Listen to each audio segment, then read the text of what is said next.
Hola, hermanos, buenas noches a todos los hermanos que no habíamos podido saludar. Me da mucho gusto que Están el himno. hayan Ya. llegado un mayor número de hermanos a esta reunión. Siempre es un motivo de gratitud al Señor poder estar en la quietud de nuestro hogar, con la tranquilidad de no preocuparnos de que vamos a salir noche o que tenemos que trasladarnos para poder orar al Señor, hermanos. Voy a pedirles, por favor, que abran sus Biblias. Vamos a meditar en un pasaje de la Biblia que personalmente me gusta mucho.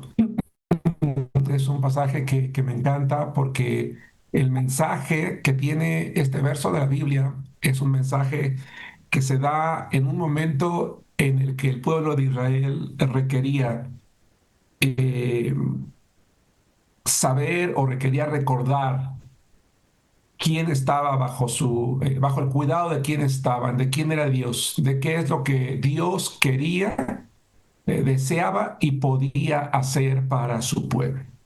El libro de Isaías, Isaías capítulo 57, versículo 15. Voy a leer la palabra de Dios, hermanos, que dice así y voy a compartir aquí algunas ideas, tres ideas rápidas para poder resumir este verso. Dice la palabra, el que habita la eternidad y cuyo nombre es el Santo. Yo habito en la altura y la santidad, y con el quebrantado y humilde de espíritu, para hacer vivir el espíritu de los humildes y para vivificar el corazón de los quebrantados. La primera idea que quiero compartirles, hermanos, es que en este pasaje de la Biblia, Dios le recuerda al pueblo quién es Él. En primer lugar, dice que Él es el alto, es decir, es ese Dios que se distingue, es ese Dios que es diferente, que está por arriba de todo, por encima de todos, que es superior a cualquier persona, que es superior a cualquier Dios, a cualquier deidad. Y Él es el Dios alto, es el Dios altísimo, como se le dice en otros momentos de la escritura. Pero no solamente es el Dios altísimo, es el Dios sublime, es el Dios que sobrepasa a todos en todos los atributos, en todas las cualidades que le pertenecen a Él. Esto es interesante. Pero no solamente es alto, no solamente es sublime, sino que también es un Dios que es eterno, que existe desde siempre, por siempre y para siempre. Y además se da a conocer con un nombre en particular, un nombre, y ese nombre es el Santo.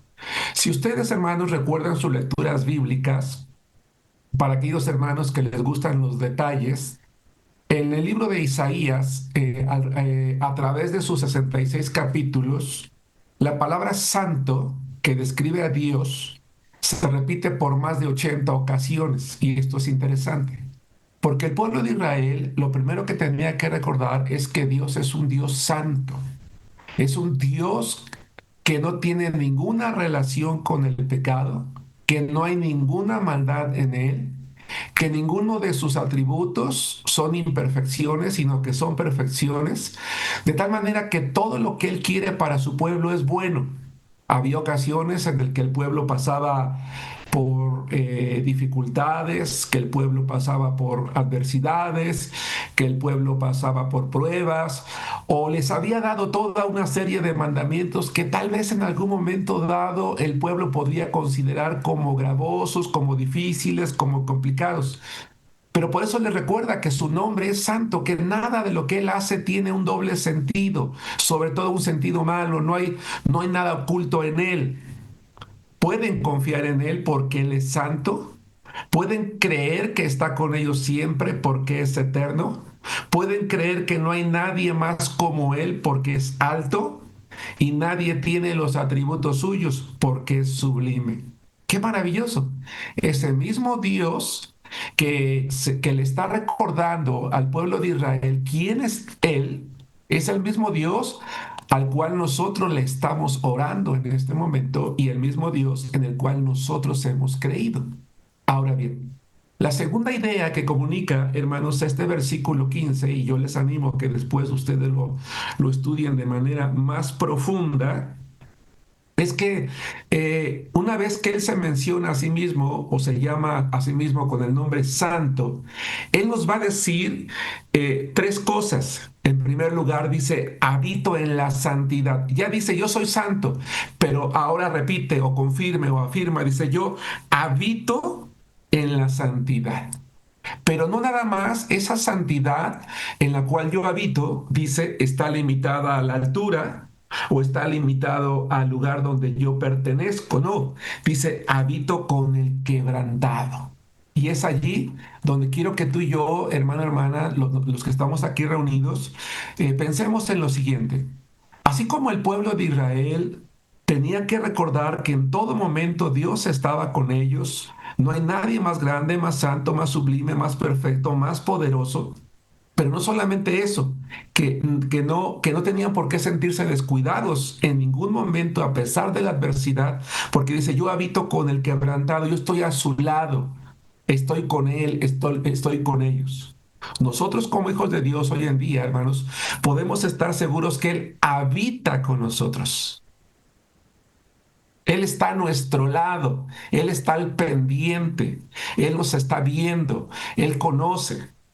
Hace rato estaba yo viendo mi esposa y yo estamos viendo una serie en la televisión. No les voy a platicar la trama porque no es el propósito, pero uno de los personajes, después de algunas circunstancias que le suceden, tiene la capacidad de sentir lo que sienten las demás personas. Si una persona está enojada, está triste, está afligida, él siente en su ser y tiene la capacidad de percibir ese sentimiento o esas emociones que tienen esas personas que están a su lado. Sabemos que esto, pues evidentemente no es algo real, es fantasía. Pero yo pensaba en ese momento, ¿verdad? Eso sí es una realidad en Dios. Dios siente lo que yo siento, sí, le duele lo que a mí me duele, le preocupa lo que a mí me preocupa y se goza con aquello que a mí me causa gozo. En ningún momento de la vida tengo por qué sentirme abandonado o solo. Es natural sentirse triste, pues aquí habla del quebrantado. ¿Cuántos de nosotros, en más de una ocasión en la Biblia, pues no nos, perdón, en más de una ocasión en la vida, pues no nos hemos sentido tal vez así, ¿verdad? Tristes, quebrantados, llorosos, desanimados, desalentados, o por qué no decirlos, desesperados y quizás algunos más tal vez hasta deprimidos. El problema no es ese. El problema es que quizás en un estado de ánimo como ese, dice la Biblia que el enemigo anda como león rugiente buscando a quien devorar y trata de convencernos en nuestros pensamientos que Dios nos ha dejado solos, pero no, ese Dios que es eterno está en todo lugar, que no lo puede, que todo lo puede y está por encima de todo, habita conmigo. Habita con nosotros, habita a nuestro lado. Pero dice, habito en la santidad, habito con el quebrantado, pero también dice, habito con el humilde de espíritu. Porque a lo mejor tu hermano no estás pasando por una prueba, no estás pasando por una tribulación, estás bien, estás contento, quizás no te sobra, pero tampoco te falta, o tal vez te falta, pero estás contento, estás agradecido, estás agradecida, tal vez no tienes precisamente toda la salud, pero le agradeces a Dios, sigues en tu día a día, amas al Señor, lees la Biblia, oras y no has permitido que nada te robe tu gozo, ¿verdad? Dios está contigo, dice, porque estoy con el humilde de espíritu, con aquel que no, que a pesar de lo que vive, él no levanta la cabeza al cielo para reclamarle a Dios, para enojarse contra Dios, para alejarse de su casa, para alejarse de su palabra, para desalentarse. Ya no voy a orar, ya no voy a leer, ya no voy a hacer esto porque, ¿por qué paso por todo esto? No, el humilde se queda postrado ante Dios aceptando su voluntad. Y entonces dice Dios, yo habito con él, yo estoy a su lado. ¡Qué maravilloso! Y la tercera cosa, hermanos, es el propósito. Ese Dios que habita en lo alto, que es sublime, que su nombre es santo, que habita en la santidad, que habita en la altura, que habita con el quebrantado y que habita con el humilde, lo hace con dos propósitos. Y me encanta la parte última de este verso que estamos leyendo, insisto, el versículo 15. Dice, para hacer vivir el espíritu de los humildes. Qué maravilloso.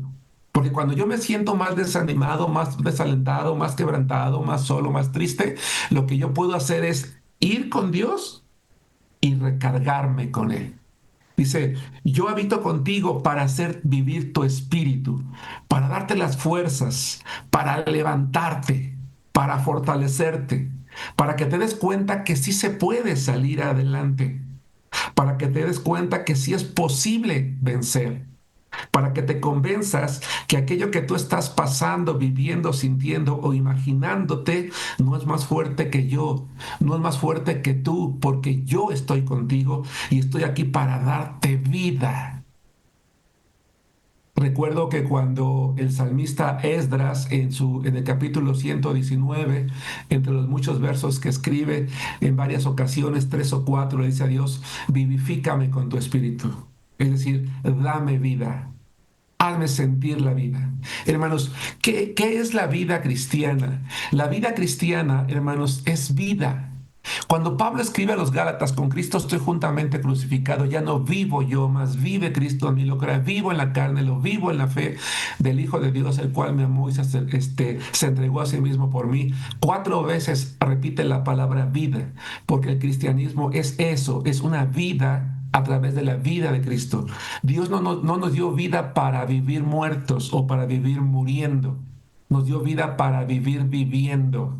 No sé si me explico, para disfrutar la vida, para gozar la vida, para vivir, para que cuando yo me dé cuenta que las fuerzas están acabando, yo traiga a la memoria que ese Dios de vida está allí conmigo y que no quiere que yo me quede tirado, que no quiere que yo me quede allí, porque quiero que vean, hermanos, y con eso termino. Dice el versículo 15, para hacer vivir el espíritu, dice, de los humildes, pero dice también para vivificar el corazón de los quebrantados.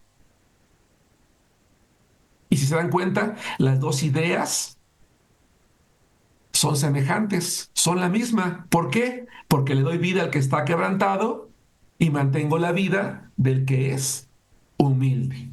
Yo quiero animarles en esta noche, hermanos, hermanas, a que nosotros sigamos orando con fidelidad a ese Dios maravilloso, alto, sublime, santo, porque está a nuestro lado. Tal vez no lo podemos sentir, pero está en nosotros. Tal vez no lo podemos palpar, pero por fe sabemos que nos está escuchando. Él puede sentir plenamente, puede entender plenamente, puede comprender plenamente nuestros deseos. E incluso cuando estamos quebrantados, Él está allí para vivificarnos, para darnos vida. Él quiere hacernos vivir más que sentir. Quiere hacernos mirar hacia adelante y no olvidarnos que Él está en todo momento con cada uno de nosotros. Oremos a Él con fe. Gracias, hermanos. Que Dios los bendiga. Gracias a Dios, hermano. Gracias a Dios por su palabra y pues